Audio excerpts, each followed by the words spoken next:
Hi, it's Trial by Stone.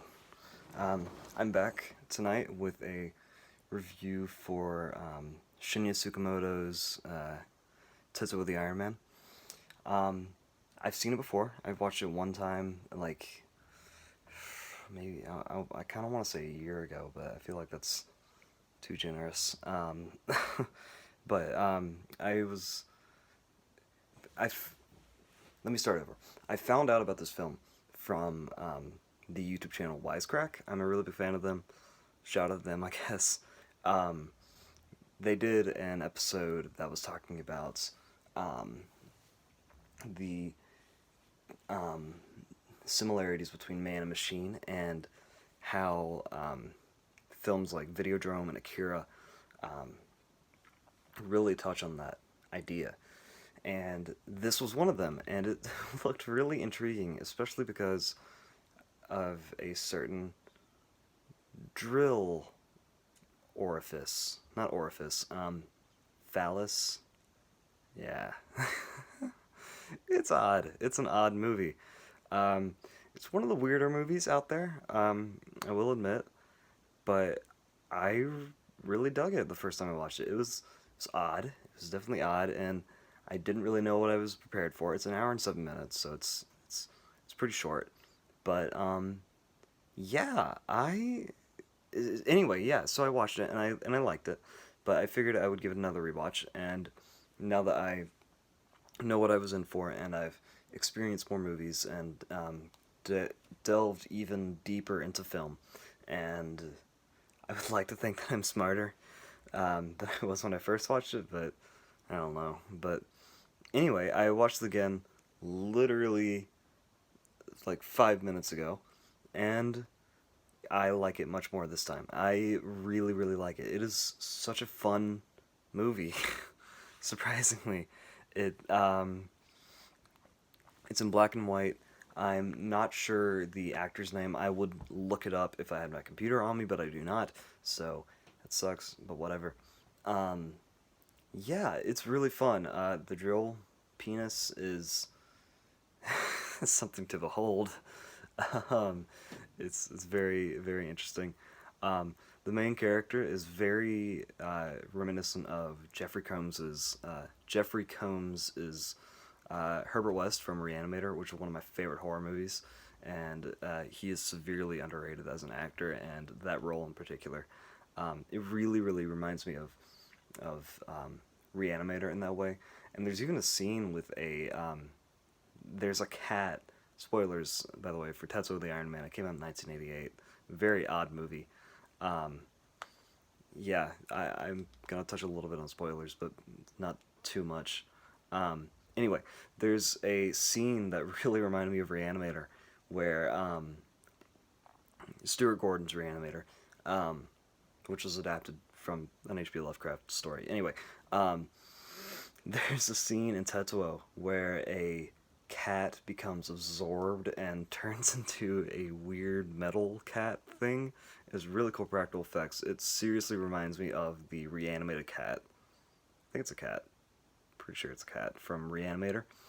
Um, yeah, yeah, that was cool. And it also had this weird like um, scene. It reminded me of a lot of movies actually, and I think it inspired a bunch too. Um, in fact, I think it may have had some influence to Darren Aronofsky's Pi, which is a really really cool movie. Came out in the early '90s, I believe. Is also in black and white. Tetsuo the Iron Man is in black and white. It's a body horror movie. I should talk a little more about it. Basically, Tetsuo the Iron Man is about. It's very Lynchian. It has this plotlessness almost. I mean, there is a plot, there is, but it's a little bit hard to follow. Um, Anywho, it follows this salaryman, is what they call him in the credits, who is a metal fetishist. He really enjoys metal, if you know what I mean. He, in fact, the movie starts with him basically cutting his leg and shoving a piece of scrap metal into his to his thigh. Um, and throughout the movie, he progressively becomes more and more um, metal, for lack of a better word. Um, yeah, it's very interesting. He um, he pretty much turns into this giant metal monster, scrap metal monster, and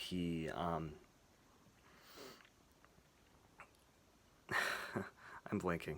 I'm sorry. I think my mom just got up from bed. They sleep upstairs. I'm in my basement.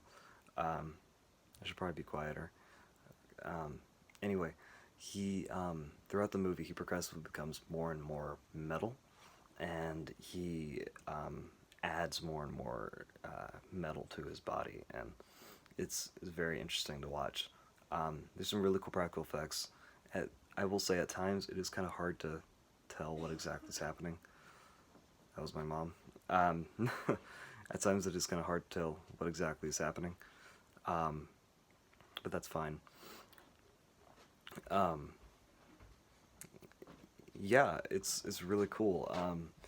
The I will say if I had any gripes with the movie, um, I think the whole chase scene in the middle of it is a little bit drawn out, and um, the movie itself is quite self-indulgent, which is kind of annoying, but whatever. It's what it is. Um, Many of my favorite movies happen to be very self-indulgent, and I'll get to them later on. Um, Hopefully, I really want to start reviewing some of my more favorite movies. Um, but anyway, yeah, it's a little self-indulgent, um, and it is pretty campy.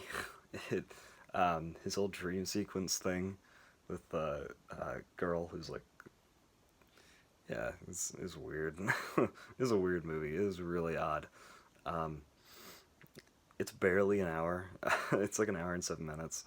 Um, but anyway, yeah, it's really fun. It's got some really cool imagery. I think it also has that. I don't really know what style of directing I would call this, but it really reminds me of stuff that I saw in films like Battles of Honor and Humanity, or Graveyard of Honor, the original from like 1974.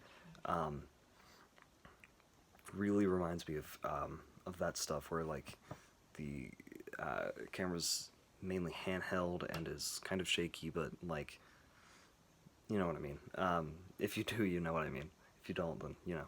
But anyway, um, yeah, it's got the Japanese like man, I'm really blanking on the word, but it's very Japanese. I will say, and I will say I am not the biggest fan of the ending. I like the very ending where, again, spoiler alert, um, the main character and the villain like combine, and then they're like, we're gonna turn the world into metal. I like that, but I don't really like how they kind of have a Power Ranger fight.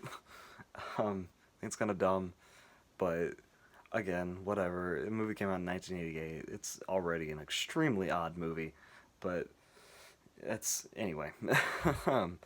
Yeah. Overall, just wrapping up. Um, is a really fun movie. I really, really dig it. I have yet to see Shinya Tsukamoto's Bullet Ballet or Tetsuo the Body Hammer, I think it's called, or maybe it's The Body Hammer. I'm not really sure. Um, but I'm excited to watch those. I will eventually get to them. Um, Hopefully sooner than later. Specifically, Body Hammer. I'll get to Bullet Ballet later on, but yeah. Um, it very much gives off vibes of Eraserhead from David Lynch, which is another one of my favorite movies. It is again another one that's in black and white, like Pi, um, Aronofsky's Pi. Um, yeah, it's very interesting, and I 100% believe that this movie was maybe even just slightly inspired by Akira, because Kazuhiro Otomo's Akira, which is an anime from 1988. Most people know it. It's really great. Pretty hard R. It's very body horror, like Tetsuo. In fact, the one of the main characters in Akira, his name is Tetsuo, and which again most people know this, and he kind of like becomes like part metal, like this. The main character's name in this is Tetsuo. I'm assuming they don't really ever call him that. I don't think. I might be wrong.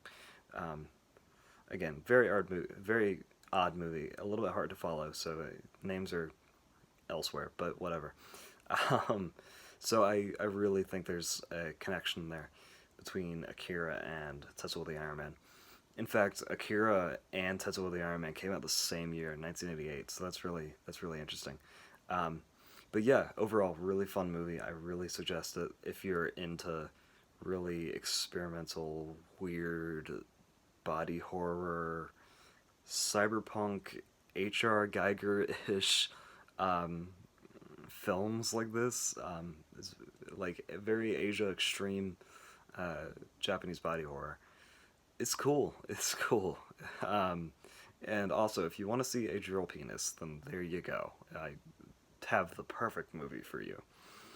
Um, so yeah, that would be Tetsuo the Iron Man, directed by Shinya Tsukamoto in 1988.